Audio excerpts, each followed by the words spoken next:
Namaste, Jai Shri Ram, Jai Shri Krishna, Bharat Mata Ki Jai. So, brothers and sisters, I want to speak to you guys about Operation Sindoor still. There was something that stood out to me that I needed more information. Um, and I don't think that the Indian government and the Indian military was forthcoming. So I'm not certain about this. Usually when things don't make sense to me, I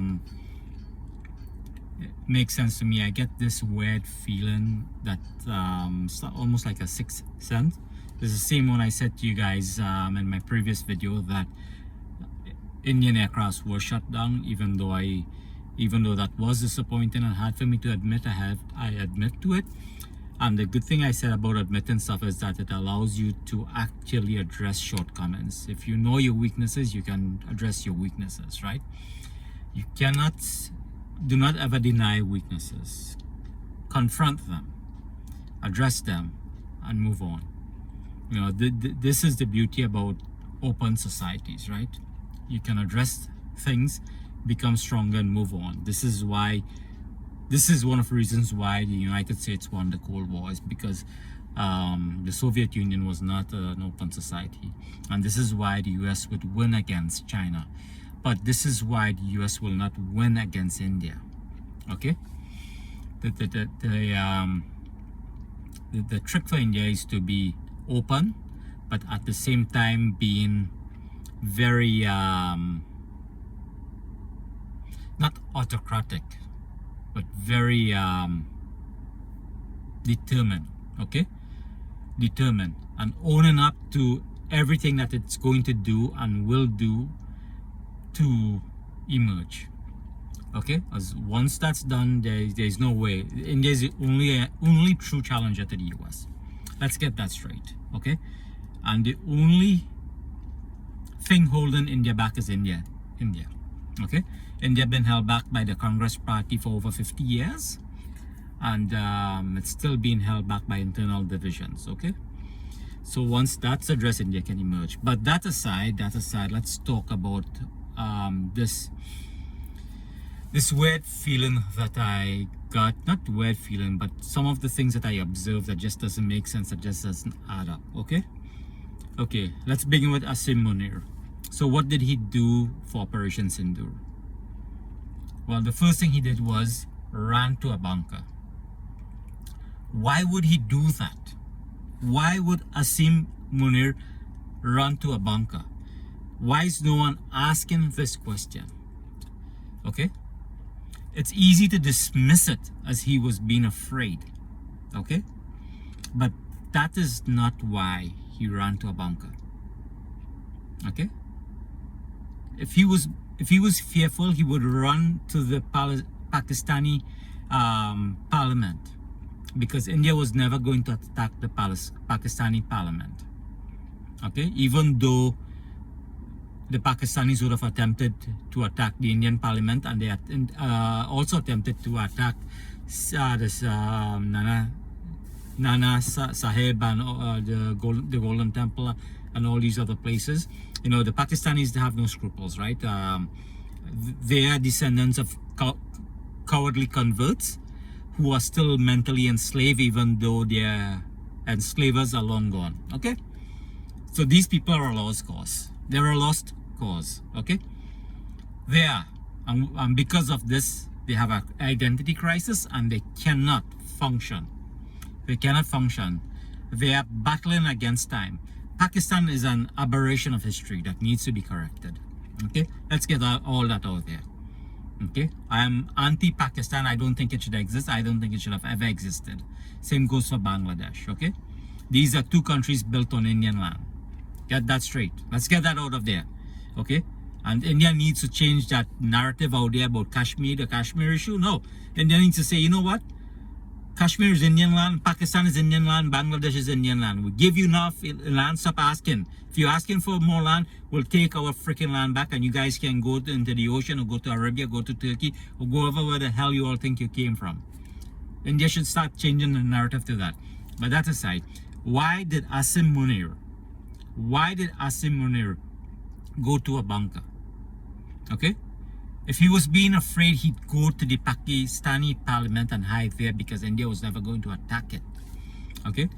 Now, if you look at the missiles that Pakistan used, the Fatah, the Shaheen, and some other nuclear capable missiles. Okay? This indicates that Pakistan may have attempted to use nuclear weapons but was unsuccessful in doing that.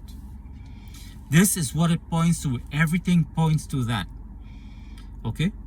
And India striking some nuclear storage facilities in Pakistan is an indication that India was aware or suspected that Pakistan was using or attempting to use nuclear weapons. Get that straight. This is what all the evidence point to. And people of the media needs to be asking the Indian military and the Indian government if this was the case. People are not asking the right questions. And if you go back to my previous videos, you will see that I have been right about these things. Okay? I have had videos that YouTube have removed that predicted all these things. I don't know why YouTube did that. And I already told you guys that Pakistan is going to launch another terrorist attack. And in the meantime, before they do that, they are going to invest in weapons that they believe will give them a greater likelihood of success at evading India's air defense and striking Bharat. Okay, striking India. You have to realize that this is what these guys' goal is going to be. This is what they're going to be working on. Okay? They're going to be working on this. You know. Tell me, if you are a military strategist, would you not be doing this? Well, let me rephrase that. If you're a good military strategist, would you not be doing this? Okay? You need to know that terrorism and terrorists, this package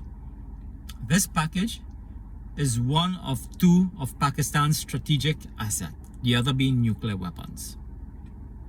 Okay? But Pakistan is hoping that the world does not see this so that they can employ this strategic asset against Bharat, which they have been doing for many, many years. Okay? And the Congress party has been complicit in enabling Pakistan to do this and get away with that. You know? And everyone needs to move away from supporting the Congress party. Supporting the Congress party is an expression of your anti-nationalism. You need to know this. Okay? I was brainwashed growing up into loving the Congress party, loving Gandhi, Mahatma Gandhi, and Indira Gandhi, and Nehru, and Rajiv Gandhi. Okay? But educate yourself. Please educate yourself. Don't go about people who thump their chest and extol their own virtues. Don't do that. And they extol it, you know, there's a difference. I don't extol my virtues. I don't. I list the stuff dispassionately that I'm capable of and what I do. I do it dispassionately, not bragging. But I do it logically. And I provide examples and proof of it. Okay? The first video I did about stating that India lost aircraft based on my, you know, a love of military history, military strategy, and an innate love for these things. I've always had an innate love for these things. You know, I'm just, when it comes to it, I just have this second sense, if you want to call it that. So this is why I was able to say, you know, and many of you may have been angry about it, but I was able to say that India lost aircraft. But I also pointed out that this is an opportunity for India to revise the way it does things. And I pointed out that India has been repeating this mistake since 1962. You know, since 1962, not using the aircraft against China, the Balakot airstrikes, you know, when the Kargil War. I mean, again, you know, India hasn't learned its lesson. They have not learned their lesson. And I've been ranting about that for years now. But let's go back to Asim Munir. So why did Asim Munir go into a bunker? First of all, he must have thought that this bunker was not known by the Indian military and Indian intelligence, right? Because everybody knows where the Pakistani parliament is. So if you use nuclear weapons against Pakistan, India's response would be to take out the Pakistani parliament and all these Pakistani command and control centers. Okay, this is what India's response would be. Asim Munir was most likely hoping that his bunker was safe and unknown to the Indian intelligence, which is why he went there. Okay, and this adds up when you combine his action, his disappearance, his lack of visibility, the fact that Fatah and Shaheen and other nuclear capable missiles was used, with the fact that India struck nuclear storage site. It points to a fact that Pakistan attempted to use nuclear weapons but was unsuccessful in doing so. Okay? They did not think about it. They actually used it, but it was intercepted by India. Their attempt was made futile by Indian actions, Indian military actions. Okay? And India sent a strong message by attacking nuclear sites, which they did not admit to until recently in the last 24 hours or so. They admit to that. Okay? And listen to how that military spokesman said it. Yes, we struck it, but it was not a target. But every target that India hit was carefully selected. So this was carefully selected. These targets were carefully selected. They were carefully selected, you know. But India is downplaying. India is downplaying what happened, and maybe later on more information will filter out. But India being a democracy, I am asking people in India, in the media, to go after the government and the military and inquire, did Pakistan attempt to use nuclear weapons? Did Pakistan attempt to use nuclear weapons? Please ask. You know, there's a strong indication that they attempted to do this, but was thwarted by India and the Indian military. You know, all indicators point to this fact. And I'm surprised that no one is speaking about this. You know, you have to remember, striking the Pakistani military, the nuclear assets, is an escalation.